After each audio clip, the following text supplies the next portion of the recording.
So the recent update from Joomunited's DropTables is pretty impressive. So I wanted to do a quick tutorial on it. Here I'm on a basic website and I have already installed the DropTables and logged into the front end. I have a menu item that goes right to the table manager.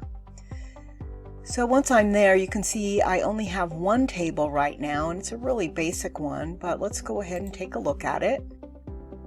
And the exciting thing for me is that, for instance, in this cell right here, I have a basic function that gives me the sum.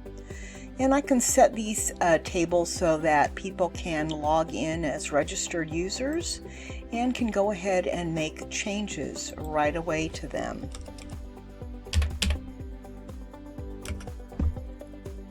So this is pretty exciting because in the past, many projects I've worked on, I've had to resort to some Google spreadsheets, and I've never really felt comfortable putting a lot of other people's personal information.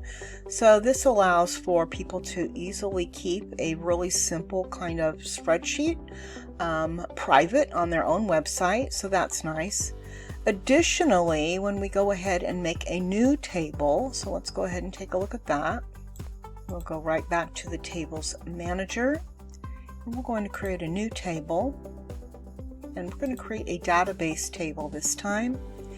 And here's the pretty exciting thing for designers and developers is you're able to take entries from tables that are already in your Joomla database and create a table instantly that can show on the front end of your website from data that you've collected through other parts of your Joomla website.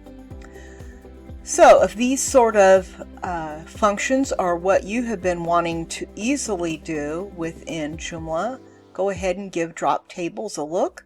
It's very economical to use and might just be the missing link for adding some extra features for your client's website.